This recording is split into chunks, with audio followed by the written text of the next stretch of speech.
فأردنا أن يبدلهما ربهما خيرا منه زكاة وأقرب رحما.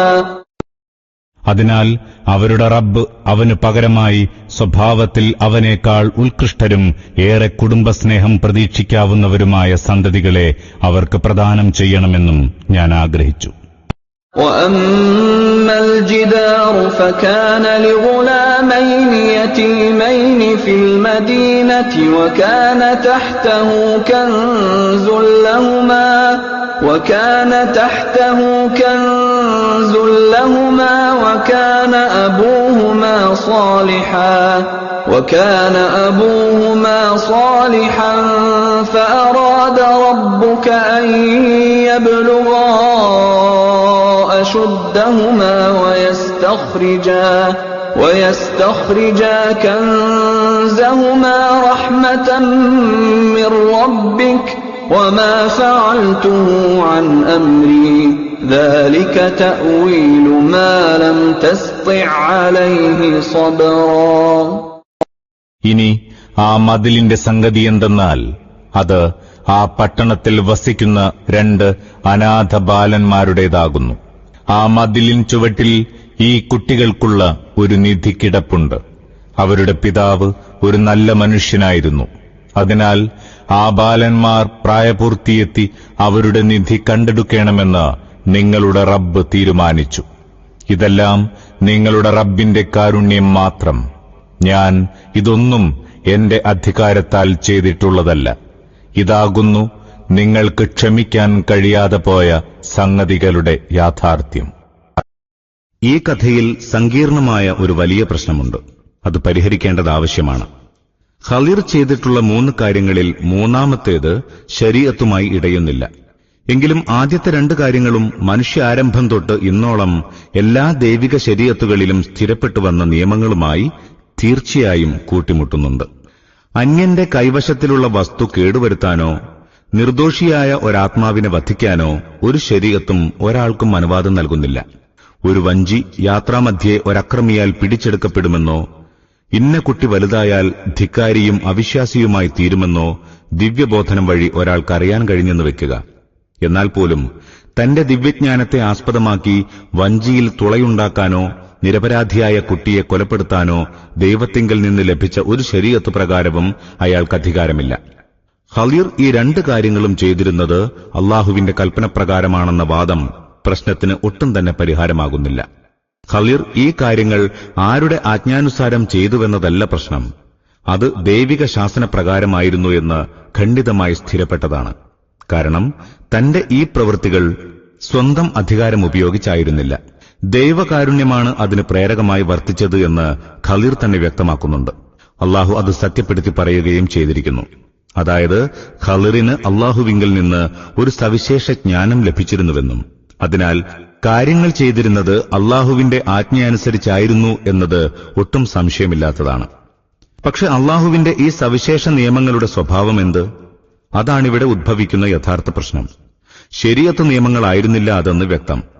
എന്തുകൊണ്ടെന്നാൽ ഖുർആൻ കൊണ്ടും പൂർവ്വവേദങ്ങളാൽ സ്ഥിരപ്പെട്ടിട്ടുള്ള ശരീഅത്തുകളുടെ മൂലതത്വങ്ങൾ പ്രകാരവും ഒരു മനുഷ്യൻ മറ്റൊരു മനുഷ്യനെ കുറ്റം സ്ഥാപിക്കപ്പെടാതെ വധിക്കുന്നതിന് തീരെ ന്യായീകരണമില്ല. അതിനാൽ ഈ നിയമങ്ങൾക്ക് അവയുടെ സ്വഭാവത്തെ സംബന്ധിച്ചിടത്തോളം അള്ളാഹുവിന്റെ പ്രാപഞ്ചിക നിയമങ്ങളോടാണ് ചേർച്ചയുള്ളതെന്ന് അനിവാര്യമായും സമ്മതിക്കേണ്ടി വരുന്നു. അനുനിമിഷം ചിലരെ രോഗികളാക്കുകയും ചിലർക്ക് ആരോഗ്യം നൽകുകയും ചിലരെ മരിപ്പിക്കുകയും ചിലരെ ജീവിപ്പിക്കുകയും ചിലരെ സംഹരിക്കുകയും ചിലരിൽ കാരുണ്യം വർഷിക്കുകയും ചെയ്യുന്ന പ്രാപഞ്ചിക നിയമങ്ങളോട്. അങ്ങനെ ആ നിയമങ്ങൾ പ്രാപഞ്ചികങ്ങളാണ് എന്ന് വെക്കുമ്പോൾ തീർച്ചയായും മലക്കുകളായിരിക്കണം അവയുടെ അഭിസംബോധിതർ. കാരണം ശരീഅത്ത് പരമായ സമ്മതത്തിന്റെയും വിസമ്മതത്തിന്റെയും പ്രശ്നം അവരെ സംബന്ധിച്ചിടത്തോളം ഉദ്ഭവിക്കുന്നതേയില്ല. സ്വന്തം അധികാരം കൂടാതെ ദൈവിക ശാസനകൾ പ്രാവർത്തികമാക്കുക മാത്രമാണ് അവർ ചെയ്യുന്നത്. എന്നാൽ മനുഷ്യന്റെ സ്ഥിതി അതല്ല.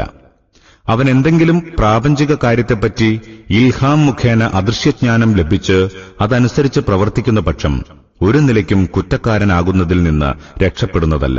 ആ ചെയ്ത കാര്യം വല്ല ശരീഅത്ത് നിയമവുമായി കൂട്ടിമുട്ടുന്നതാണെങ്കിൽ. എന്തെന്നാൽ മനുഷ്യൻ ശരീഅത്ത് നിയമങ്ങൾക്ക് വിധേയനാകുന്നു. ശരീഅത്ത് തത്വങ്ങളിലാകട്ടെ ഏതെങ്കിലും ശരീഅത്ത് നിയമങ്ങളെ ലംഘിക്കാൻ ഇൽഹാം മുഖേന ആ ലംഘനത്തിന് ആജ്ഞ ലഭിച്ചു എന്നതുകൊണ്ടോ അദൃശ്യജ്ഞാനത്താൽ അതിന്റെ ഉദ്ദേശ്യം വിവരിക്കപ്പെട്ടു എന്നതുകൊണ്ടോ മാത്രം മനുഷ്യന് അനുവാദം നൽകപ്പെട്ടിട്ടില്ല തന്നെ. ശരീഅത്ത് പണ്ഡിതന്മാർ ഏകാഭിപ്രായക്കാരായിട്ടുള്ള ഒരു കാര്യമാണിത്. എന്നല്ല, സൂഫി നേതാക്കൾ പോലും ഏകകണ്ഠമായി ഈ കാര്യം സമ്മതിക്കുന്നുണ്ട്.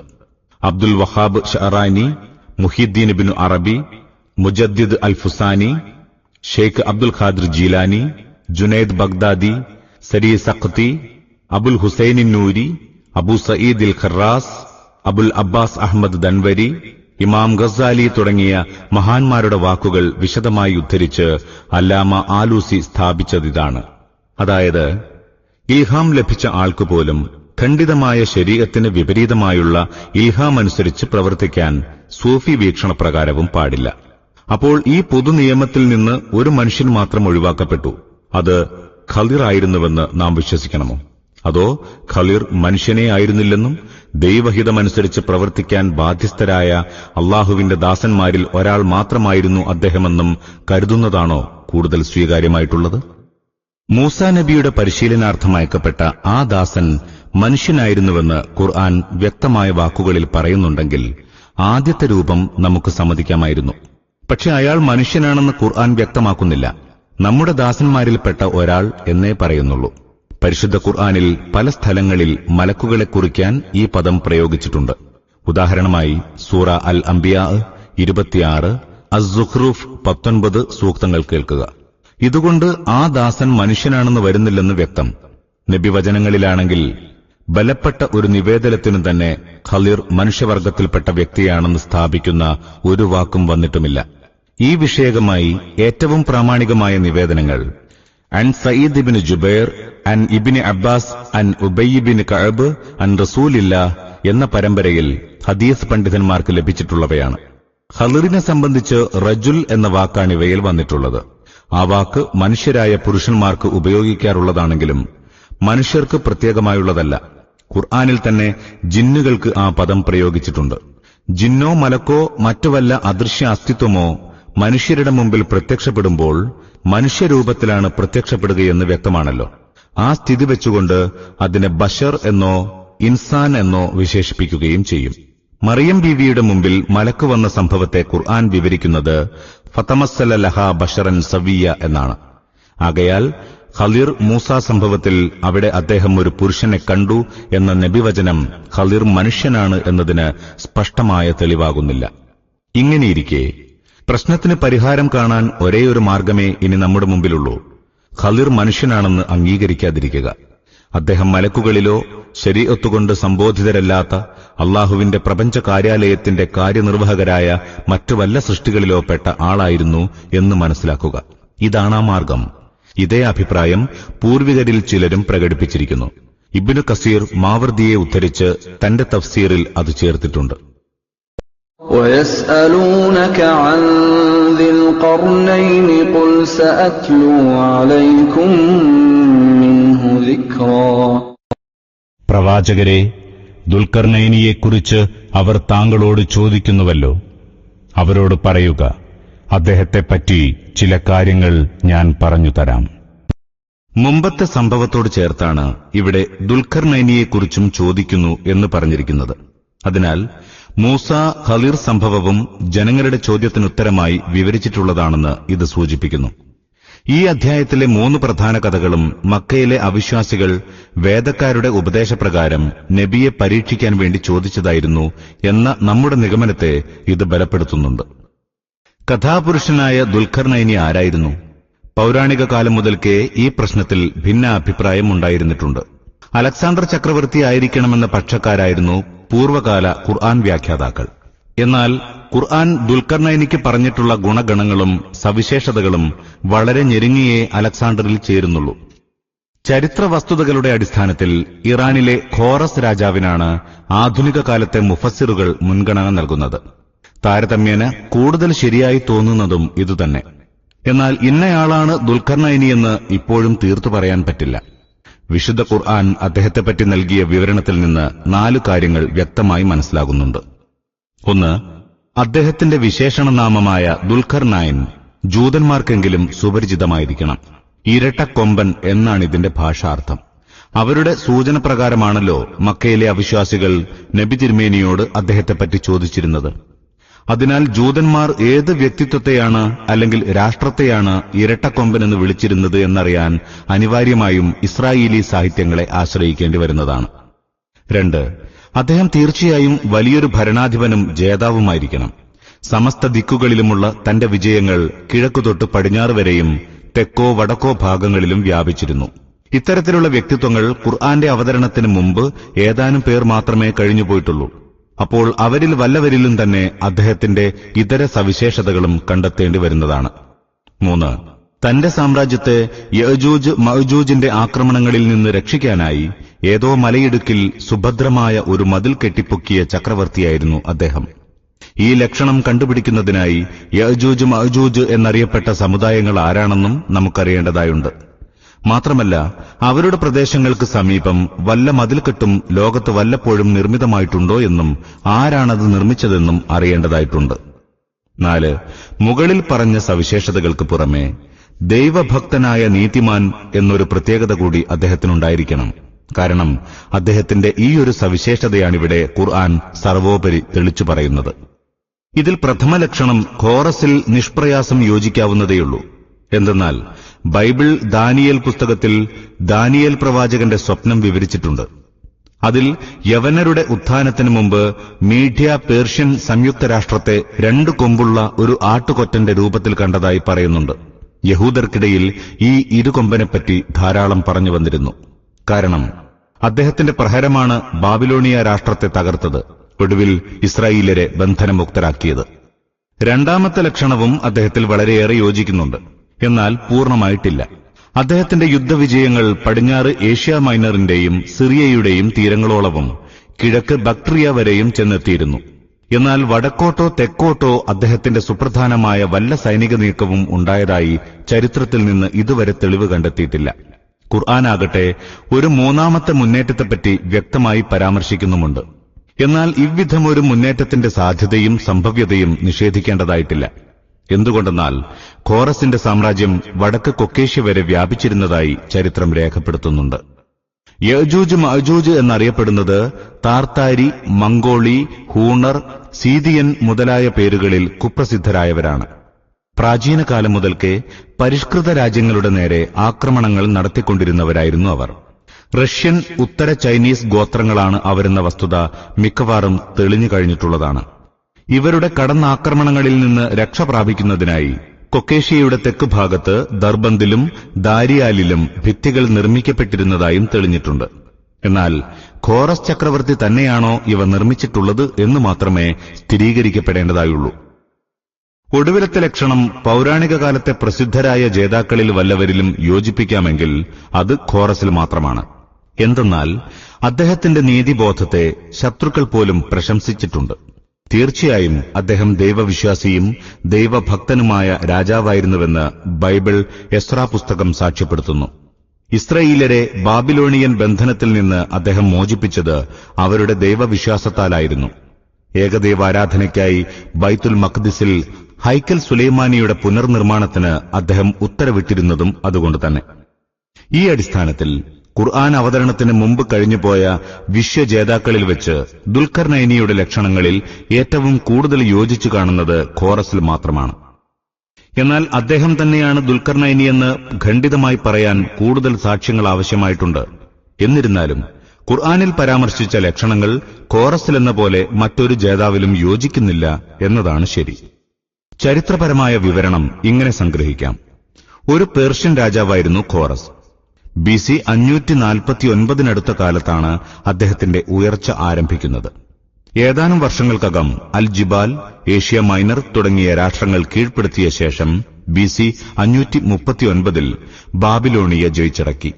പിന്നീട് അദ്ദേഹത്തിന്റെ മാർഗത്തിൽ ഒരു ശക്തിയും പ്രതിബന്ധമായില്ല. അദ്ദേഹത്തിന്റെ വിജയശൃംഖല സിന്ധ്, സുഗത് മുതൽ ഒരു ഭാഗത്ത് ഈജിപ്ത്, ലിബിയ വരെയും മറുഭാഗത്ത് ടെരീസ്, മാസിഡോണിയ വരെയും വ്യാപിച്ചു. വടക്ക് അദ്ദേഹത്തിന്റെ സാമ്രാജ്യം കഫ്കാസ്, ഖുവാരിസ്മ് വരെയും പരന്നുകിടന്നു. ഫലത്തിൽ അന്നത്തെ പരിഷ്കൃത ലോകം മുഴുവൻ അദ്ദേഹത്തിന് അധീനമായിരുന്നു. إنا مكنا له في الأرض وآتيناه من كل شيء سببا. നാം അദ്ദേഹത്തിന് ഭൂമിയിൽ അധികാരമരുളിയിട്ടുണ്ടായിരുന്നു, സകലവിധ സാധന സാമഗ്രികളും സജ്ജീകരിച്ചിട്ടുണ്ടായിരുന്നു. فأتبع سببا. അദ്ദേഹം ആദ്യമായി പശ്ചിമദിക്കിലേക്ക് ഒരു പര്യടനത്തിന് ഒരുക്കം ചെയ്തു.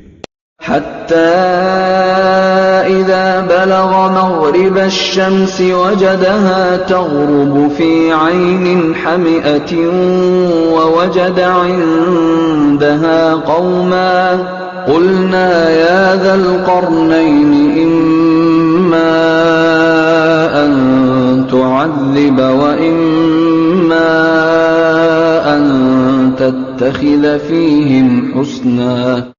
അങ്ങനെ അസ്തമയസ്ഥാനത്തെത്തിയപ്പോൾ സൂര്യൻ ഒരു കറുത്ത ജലത്തിൽ മുങ്ങിമറയുന്നതായി അദ്ദേഹം കണ്ടു. അവിടെ ഒരു ജനത്തെയും കണ്ടുമുട്ടി. നാം പറഞ്ഞു, ഓ ദുൽഖർനൈൻ, നിനക്ക് ഇവരെ ശിക്ഷിക്കാൻ കഴിയും, ഇവരോട് നല്ല നിലയിൽ വർത്തിക്കാനും കഴിയും. ഇബ്നു കസീർ എഴുതുന്നു, അദ്ദേഹം പശ്ചിമഭാഗത്ത് നാടായ നാടൊക്കെ കീഴടക്കി കരയുടെ പരമാതിർത്തിയിൽ ചെന്നെത്തി. അതിനപ്പുറം സമുദ്രമായിരുന്നു. അസ്തമയസ്ഥാനം എന്നതിന്റെ വിവക്ഷയാണിത്, അല്ലാതെ സൂര്യൻ അസ്തമിക്കുന്ന സ്ഥലം എന്നല്ല. സൂര്യൻ ഒരു കറുത്ത ജലത്തിൽ മുങ്ങിമറയുക എന്ന് പറഞ്ഞതിന്റെ വിവക്ഷ ഇതാണ്. അസ്തമയ സമയത്ത് സൂര്യൻ കറുത്ത് ചളിമയമായ സമുദ്രജലത്തിൽ മുങ്ങുന്ന പ്രതീതിയാണുണ്ടായിരുന്നതെന്നർത്ഥം. ദുൽഖർനൈനി ഖോറസ് രാജാവ് തന്നെയാണെങ്കിൽ ഈ സ്ഥലം ഏഷ്യ മൈനറിന്റെ പടിഞ്ഞാറേ കരയാവണം. ഈജിയൻ കടൽ 2 ഉൾക്കടലായി രൂപാന്തരപ്പെടുന്നത് ഇവിടെയാണ്. ഖുർആൻ ബഹർ എന്ന പദത്തിന് പകരം ഐൻ എന്ന് ഇവിടെ പ്രയോഗിച്ചതും ഈ നിഗമനത്തെ ബലപ്പെടുത്തുന്നുണ്ട്. ആ പദം കൂടുതൽ ശരിയായി പ്രയോഗിക്കാവുന്നത് സമുദ്രത്തിനല്ല, മറിച്ച് തടാകത്തിനോ ഉൾക്കടലിനോ ആണ്. ഇവരെ നിനക്ക് ശിക്ഷിക്കാനും ഇവരോട് നല്ല നിലയിൽ വർത്തിക്കാനും കഴിയും എന്ന ഈ കാര്യം അല്ലാഹു വഹീ മുഖേനയോ ഇൽഹാം മുഖേനയോ ദുൽഖർനൈനിയെ സംബോധന ചെയ്ത് അറിയിച്ചതാവണമെന്നില്ല. അങ്ങനെയാണെങ്കിലേ അദ്ദേഹം നബിയോ മുഹദ്ദസോ വലിയോ ആയിത്തീരുക നിർബന്ധമാകുന്നുള്ളൂ. മറിച്ച് സാഹചര്യത്തിന്റെ ഭാഷയാണ് ഇവിടത്തെ സംബോധനയെന്ന് വരാവുന്നതാണ്. അതാണ് കൂടുതൽ യോജ്യവും. വിജയശ്രീലാളിതനായ ദുൽഖർനൈനി ആ ഭൂഭാഗത്തിന്റെ അധിപനായിരിക്കുന്നു. പരാജിതരായ ജനത അദ്ദേഹത്തിന്റെ ദയാദാക്ഷിണ്യത്തിന് കീഴിലും. ഈ സാഹചര്യത്തിൽ അല്ലാഹു അദ്ദേഹത്തിന്റെ മനസാക്ഷിക്ക് മുമ്പിൽ ഒരു ചോദ്യം വെച്ചുകൊടുത്തു. ഇതാ, നിനക്കൊരു പരീക്ഷണഘട്ടമാണിത്. നിന്റെ മുമ്പിൽ നിസ്സഹായരാണ് ഈ ജനം. നിനക്കവരോട് വേണമെങ്കിൽ അക്രമം ചെയ്യാം. ഇനി മാന്യോചിതമായി വർത്തിക്കുന്നുവെങ്കിലോ അതിനും നിനക്കധികാരമുണ്ട്. قال أما من ظلم فسوف نعذبه ثم يرد إلى ربه فيعذبه عذابا نكرا. അദ്ദേഹം പറഞ്ഞു, ഇവരിൽ അക്രമം പ്രവർത്തിക്കുന്നവനെ നാം ശിക്ഷിക്കും. അനന്തരം അവൻ തന്റെ റബ്ബിങ്കലേക്ക് മടക്കപ്പെടും. റബ്ബ് അവന് കൂടുതൽ കഠിനമായ ശിക്ഷ നൽകും. وَأَمَّا مَنْ آمَنَ وَعَمِلَ صَالِحًا فَلَهُ جَزَاءً الْحُسْنَى وَسَنَقُولُ لَهُ مِنْ أَمْرِنَا يُسْرًا. എന്നാൽ സത്യവിശ്വാസം കൈക്കൊള്ളുകയും സൽക്കർമ്മങ്ങൾ ആചരിക്കുകയും ചെയ്യുന്നവന് ഉത്തമമായ പ്രതിഫലമുണ്ട്. നാം അവന് ലളിതമായ കൽപ്പനകൾ മാത്രം നൽകുന്നതാകുന്നു. ثُمَّ أَتْبَعَ سَبَبًا. പിന്നീട് അദ്ദേഹം മറ്റൊരു പര്യടനത്തിന് തുടക്കമിട്ടു. حَتَّى إِذَا بَلَغَ مَطْلِعَ الشَّمْسِ وَجَدَهَا تَطْلُعُ عَلَى قَوْمٍ لَّمْ نَجْعَل لَّهُم مِّن دُونِهَا سِتْرًا. അങ്ങനെ സൂര്യോദയസ്ഥാനത്തെത്തിയപ്പോൾ അവിടെ സൂര്യൻ ഒരു ജനത്തിന് മീതെ ഉദിച്ചുയരുന്നതായി അദ്ദേഹം കണ്ടു. ആ ജനത്തിനാകട്ടെ സൂര്യതാപത്തെ ചെറുക്കുന്നതിന് ഒരു മറയും നാം ഉണ്ടാക്കിയിട്ടില്ല. അതായത് അദ്ദേഹം രാജ്യങ്ങൾ ജയിച്ചടക്കി പൂർവഭാഗത്ത് പരിഷ്കൃത ലോകത്തിന്റെ അതിർത്തി അവസാനിച്ച ഒരു പ്രദേശത്ത് ചെന്നെത്തി. അതിനപ്പുറം അപരിഷ്കൃതരായ കാടന്മാരുടെ പ്രദേശമായിരുന്നു. അവർക്ക് കെട്ടിടങ്ങൾ നിർമ്മിക്കുന്നത് പോകട്ടെ കൂടാരങ്ങളുണ്ടാക്കുന്നത് പോലും വശമില്ലായിരുന്നു.